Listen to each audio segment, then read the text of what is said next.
This past Labor Day, my wife Rook and I were with our daughter Sella in San Diego. It was a perfect day. The sun was shining, but not too hot. We had eaten ice cream, and I had just won a bet that I wouldn't hula hoop 6 months and 35 pounds pregnant with twins. Another mom of 2 young toddlers struck up a conversation with me. We were casually talking toddler life and smiling at each other's kids. And at some point in the conversation, I finally picked up on the visual clues that had been there all along. This woman was homeless. Her children were homeless. Their strollers were packed full of food and belongings and life supplies. How different her circumstances were on the plaza that day than mine. How similar are maternal realities. Our society is terribly broken. What could I do with my heartbreak? What could I do with my outrage? What could I do with my feelings of powerlessness and privilege and despair, and my desire to effect change and see new realities as possible? I brought all of these emotions to the temple. I shared them at first with our first gathering of our TIOH Tutor Corps, a group of folks who were coming together to tutor homeless youth in our city. I shared them with staff from the mayor's office when TIOH leaders and I met with them to discuss partnership opportunities around issues of justice. I prayed, and I leaned on our community to help me find a context for change. Why? Because this temple has the power to transform lives. Having a place to do justice work with the community with whom I can pray, learn, and work to effect change feels critical to my life. The truth is, 2 years ago, after having been a part of this temple community for 5 years, I suddenly felt as if I rejoined the synagogue. In August 2014, after a confusing roller coaster battle with cancer, my mom, whom I loved very much, died. I was with my mom when she died, holding her hand, stroking her face, and praying with her. To say that that experience had a profound effect on who I am would be an understatement. Among the many ways that experience has fashioned who I am becoming, there is one result that I want to share with you tonight. I have never felt closer to God than in the moments of my mother's death. With her last breaths, I saw her soul leave her. Up until that point, the idea of the divine spark within us, the idea of the animating pulse of the nefesh, the soul, the idea of God being a force within versus a hovering presence above, these were for me intellectual constructs. They were things I had learned and believed. In my mom's death, I felt them to be true.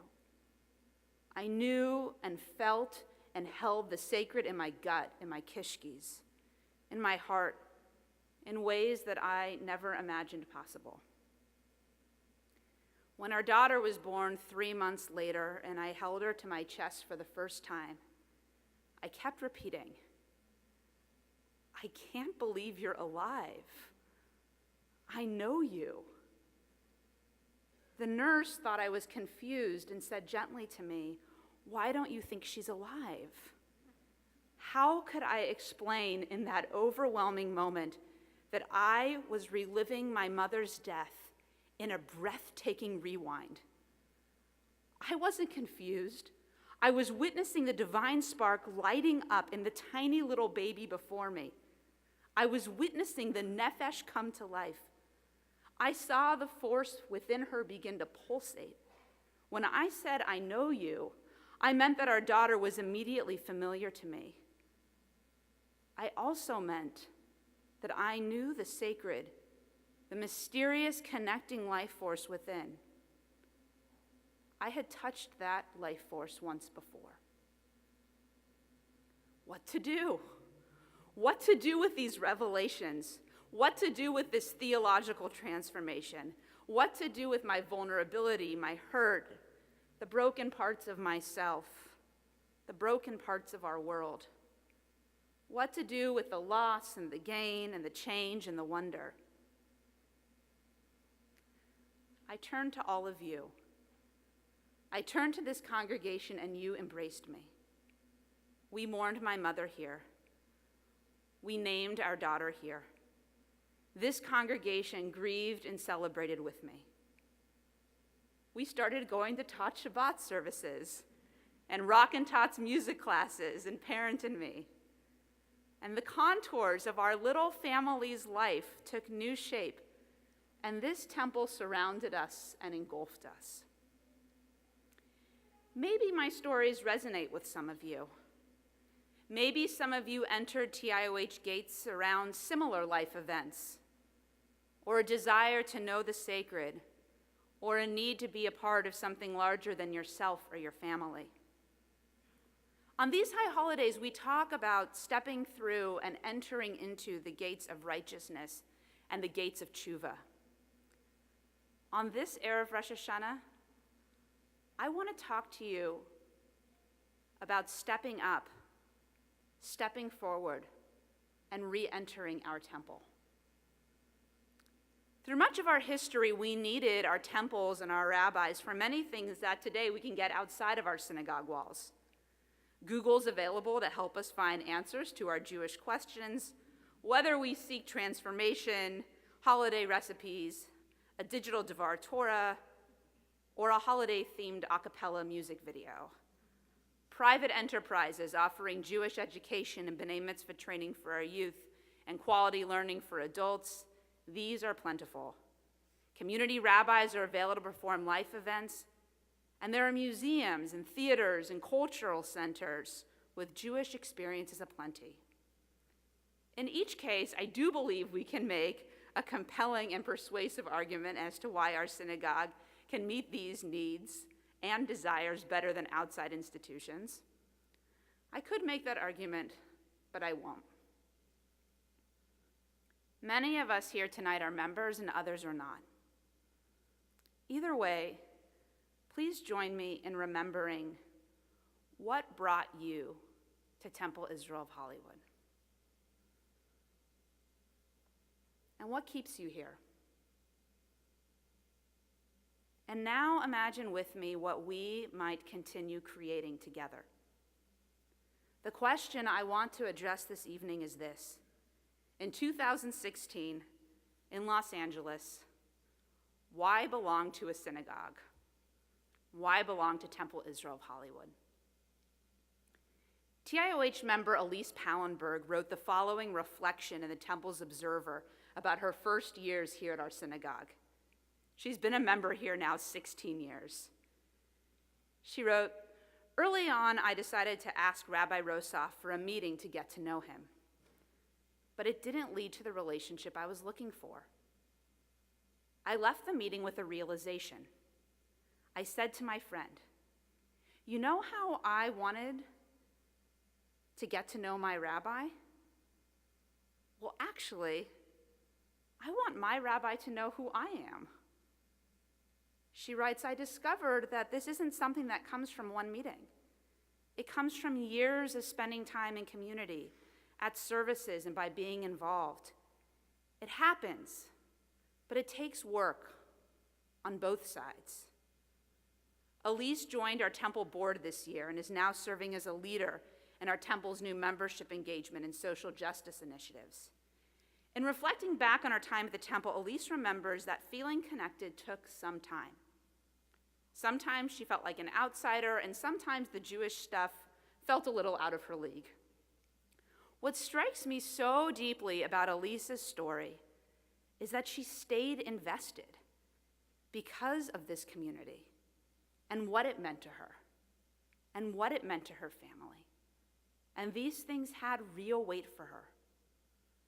Elise's story, and perhaps yours as well, suggests to me that the experience of belonging to a temple community is much like being invested in a long-term relationship or marriage. There are ebbs and flows, moments of disconnect and moments of easy synchronicity, smooth times and rocky times. Hopefully, there are more of the easy flowing experiences than the other, but like a long-term relationship, fulfillment may come from different and unexpected corners over time.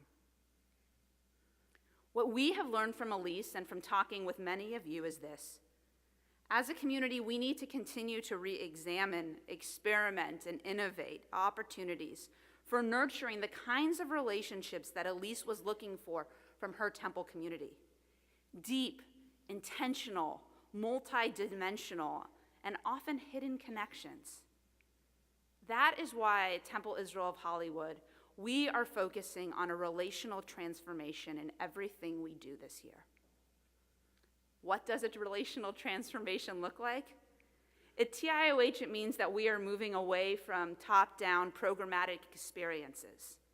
We're using ritual and learning and social opportunities to foster experiences for connection. We are joining together in smaller, more intimate groups and organizing home-based gatherings. We've already made great progress on this in the path of worship, learning, membership engagement, and social justice. And you can find out all the details on how we're doing this at our justice and information tables in the courtyard. Our relational transformation means that when we come together as a community, we are going to provide space and time for people to share their lives.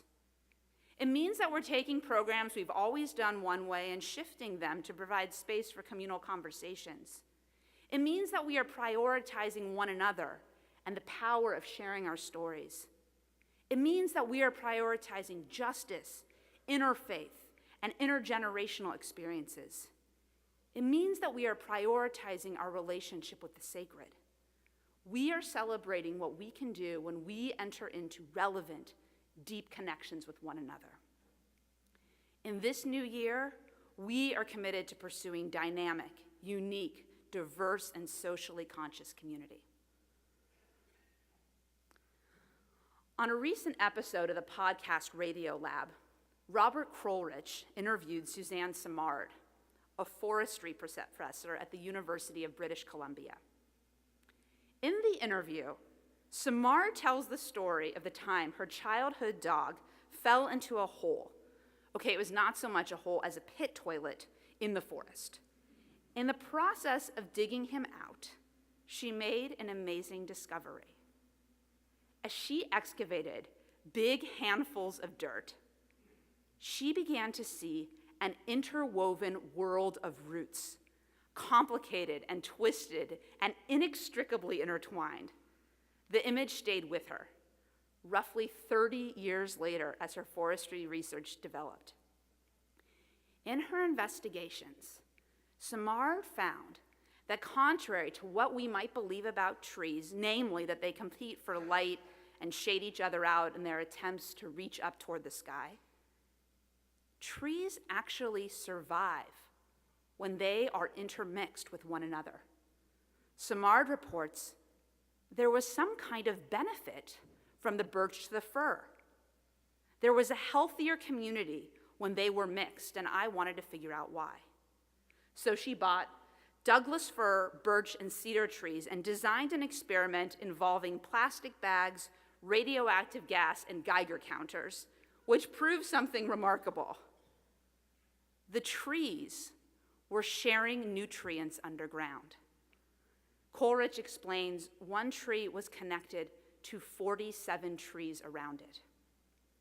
Simard says, we were able to map the network, and what we found was that the trees that were the biggest and the oldest were the most connected.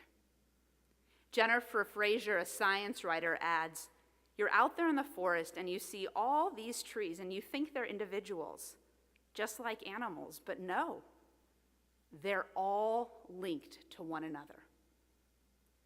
Like trees, our community is strongest when it is inextricably intertwined.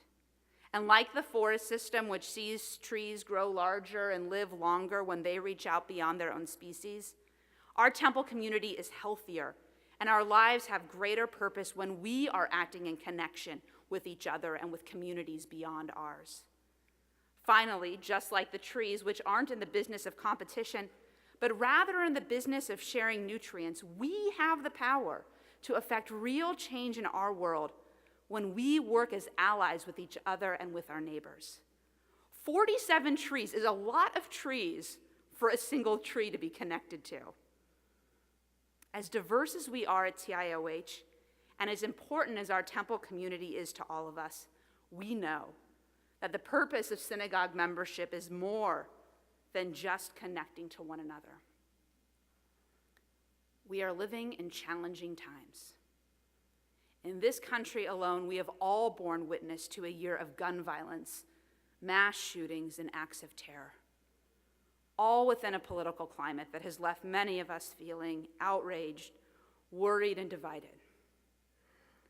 When a group of us came together at Beit Chaim Chadashim for a community vigil following the Orlando mass shooting, as we sang and cried and prayed and poured out onto Pico Boulevard, holding candles and messages of peace, I felt the power of our temple in deep relationship and solidarity with a diverse group of citizens from across our city. At Temple Israel of Hollywood, our response to troubling realities is mobilization. At TIOH this year, we are redoubling our commitment to social justice, social action, and volunteerism. These efforts are directly related to that relational transformation I mentioned earlier. Our temple has had long and deep roots in the community around us. And especially now as our society, and there are voices within our society, which seek to drive wedges between communities, we are recommitting ourselves to reaching beyond our walls in new ways. We are building a forest ecosystem out of birch, fir, and cedar trees because we need one another to survive and to thrive. In this new year, we are committed to making profound changes in our world. The deep, interdependent, and visible connections these scientists discovered in the forest are an important part of our congregation's relational vision, but they're not the whole story. In a recent column for On Being, the educator and activist Parker Palmer reflected on the meaning of the word sanctuary. He writes, "When I was a kid, sanctuary meant only one thing. It was the big room with the stained glass windows and hardwood benches where my family worshiped every Sunday. Today, after 77 years of life in a world that's both astonishingly beautiful and horribly cruel, sanctuary is as vital as breathing to me. Sometimes I find it in churches, monasteries, and other sites designated as sacred. But more often, I find it in places sacred to my world, sacred to my soul, in the natural world, in the company of a trustworthy friend, in solidarity or shared silence, in the ambiance of a good poem or good music. Sanctuary is where I find safe space to regain my belongings and my bearings, reclaim my soul, heal my wounds, and return to the world as a wounded healer. It's not merely about finding shelter from the storm. It's about spiritual survival." My teacher, Hugh Leonard, recently taught me something very important, which echoes Palmer's thoughts. He taught me that it is hard to discover God in the sanctuary of a temple or a church. Rather, we're more likely to find the divine in our lived experiences. We touch the sacred in the messy, awesome, awful, wonderful, surprising moments of life. And we do so just like those trees, better, stronger, more resilient, and longer lived when we do so together. Our congregation is a sanctuary not only because it's a temple with a beautiful historic facility, but also because together and at our best, we create all that Palmer is describing: opportunities for shared silences, for poetry, for music, for friendship. When we enter into our place of worship, when we enter into this temple, we are setting aside time to rediscover those truths we have already felt or known, no matter what bend or bump lies ahead in our own roller coaster lives. And creating this shared sanctuary requires our collective attention and intention. As we enter into Rosh Hashanah, we begin the sacred task of Cheshbon HaNefesh, turning inward in soulful introspection and taking account of our actions. What I've come to believe about Cheshbon HaNefesh is this: our work is better realized in community than it is alone. That is what belonging to a temple allows us today and every day, to be deeply invested in our own self-betterment, our own quest for meaning, and our own spiritual journeys, and to do this in such a way that we don't fall into narcissistic endeavors. The temple, in that sense, is our spiritual safety net, and it is irreplaceable. In this new year, we are committed to nurturing the sacred in our lives and to providing and finding opportunities to do serious inner work. Our tradition teaches us the following about Torah. Eitz Chaim hi l'macha zikim ba. She is a tree of life to those who hold fast to her. That is how I feel about this community in my life.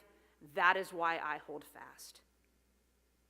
If we all look deeply into ourselves and confront the season honestly, I have a feeling that's exactly what all of us want from this community. This desire is not owned by Rabbi Rosaf, Rabbi Masagia, our temple leadership, or me alone. It is our communal desire, our communal birthright, and our deep-rooted communal interconnection. Torah teaches us that each person is like a tree of the field, and I hope so.